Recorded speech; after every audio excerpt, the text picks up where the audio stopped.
Start हो गया थी। गुड मॉर्निंग स्टूडेंट्स, आज ऑनलाइन क्लासेज में आपका स्वागत है।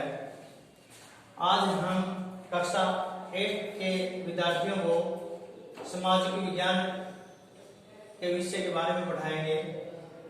सामाजिक विज्ञान विषय का उप विषय है आज हमारे अतीत भाग 3। उसमें पाठ नंबर 2 व्यापार से साम्राज्य तक किस प्रकार से अंग्रेज लोग व्यापारी बनकर आए थे और उन्होंने यहाँ पर अपनी राज सत्ता कैसे स्थापित की, वो जो इतिहास है उस इतिहास के बारे में आज हम पढ़ेंगे। यूरोप के जो समुद्री मार्ग खोज करने वाले लोग थे उसमें वास्को डी गामा मुख्य है। 1498 ईस्वी में वास्को डी गामा भारत पहुंचा। उसने समुद्री मार्ग से भारत की खोज की। जब वह भारत से अनेकों प्रकार का सामान लेकर के यूरोप में पहुंचा तो वहां उसकी बहुत ज्यादा कीमत थी, जिसमें विशेषकर गरम मसाले महत्वपूर्ण थे। वो दक्षिण भारत में आया था और वहां से गरम मसाले लेकर के वापस यूरोप के देश में पहुंचा था। तो वहां उन्होंने उनकी कीमत बहुत ज्यादा थी, बहुत महंगे बिकने लगे। तो अनेक यूरोप के देशों में भारत में आने के लिए इच्छा जाहिर की कि भाई भारत में गरम मसाले बड़े सस्ते हैं और हम इनको यहाँ पर ला करके महंगे दामों पर बिकेंगे और हमारा व्यापार अच्छा चलेगा। तो ऐसे में अनेक यूरोप के देश भारत में आए, जैसे इंग्लैंड, फ्रांस, पुर्तगाल और डच। 4 देशों ने भारत में व्यापार शुरू किया। इनमें सबसे अग्रणी इंग्लैंड की ईस्ट इंडिया कंपनी थी।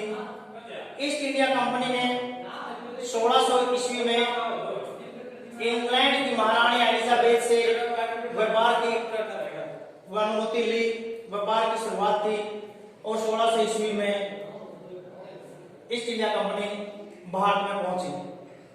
भारत में आने के बाद फ्रांसीसी, पुर्तगाली और डचों ने भी अपना व्यापार शुरू किया, लेकिन आपसी प्रतिस्पर्धा के चलते इन चारों में टकराव हुआ। कर्नाटक के अंदर कई युद्ध हुए। अंत में जो अंग्रेज थे वो भारी पड़े। भारत में व्यापार के लिए इनका एक अधिकार हो गया। तो इस प्रकार से इन्होंने यहां से व्यापार करना शुरू कर दिया। जब ईस्ट इंडिया कंपनी का एक अधिकार हो गया, ये अपने व्यापार को खुले ढंग से करना चाहते थे। जब पश्चिमी बंगाल में जाकर के ईस्ट इंडिया कंपनी ने अपना व्यापार शुरू किया तो व्यापार की शर्तों को लेकर के बंगाल के नवाब सिराजुद्दौला और अंग्रेज ईस्ट इंडिया कंपनी के कर्मचारियों के बीच ठनी हो गई, क्योंकि जो इंग्लैंड के लोग थे, कंपनी के जो कर्मचारी थे, वो कर मुक्त व्यापार करना चाहते थे। सस्ते दामों पर भारत से माल खरीदना चाहते थे, बगैर कर का व्यापार करना चाहते थे। लेकिन उस समय बंगाल के अंदर सिराजुद्दौला वहां का नवाब था।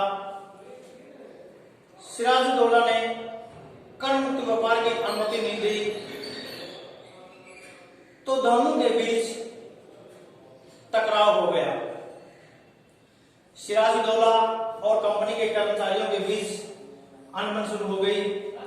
एक दूसरे में टकराव की शुरुआत हुई। वहां कलकत्ता के अंदर जो अंग्रेजों की कोठियां थी, सिराजुद्दौला ने उनके ऊपर आक्रमण कर दिया। तो ऐसे में उनमें तनाव बढ़ गया। अंत में परिणाम क्या निकला? पलासी नामक स्थान पर नवाब और अंग्रेजों के बीच 23 जून 1757 में सिराजुद्दौला उस समय बंगाल का नवाब था। मीर कासिम सिराजुद्दौला का सेनापति था, लेकिन अंग्रेज षड्यंत्रकारी थे। उस समय रॉबर्ट क्लाइव अंग्रेजी सेना की टुकड़ी की कमान कर रहा था। वह दिशा निर्देश दे रहा था। तो उसने षड्यंत्र रच करके मीर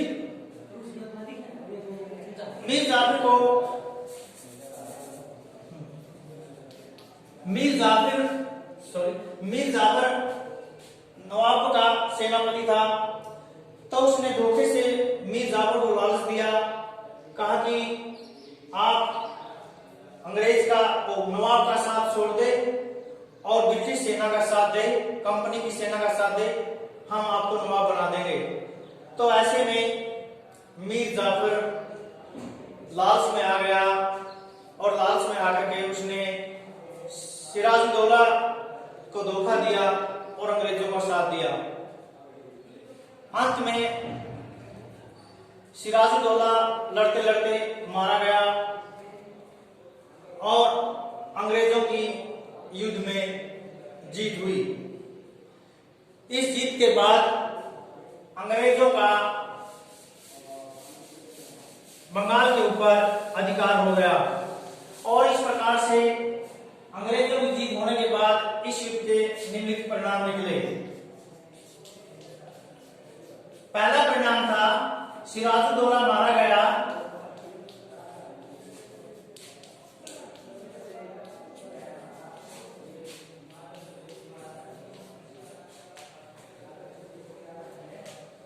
मीर जाफर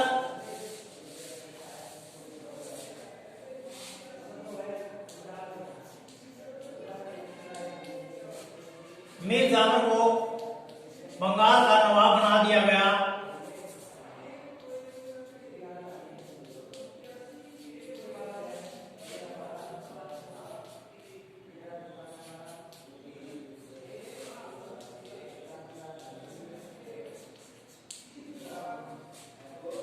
और तीसरा नंबर 3, अंग्रेजों को काफी आर्थिक लाभ हुआ।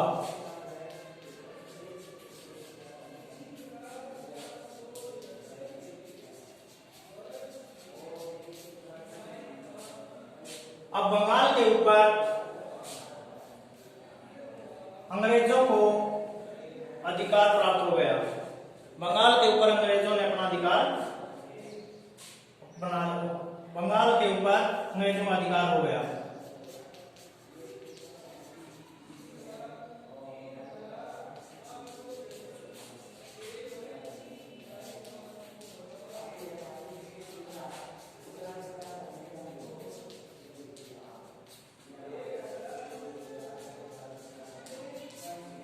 तो बच्चों, आज हमने ये जो प्लासी का युद्ध, इसके कारण व इसके परिणाम के बारे में आपको जानकारी दी है। धन्यवाद।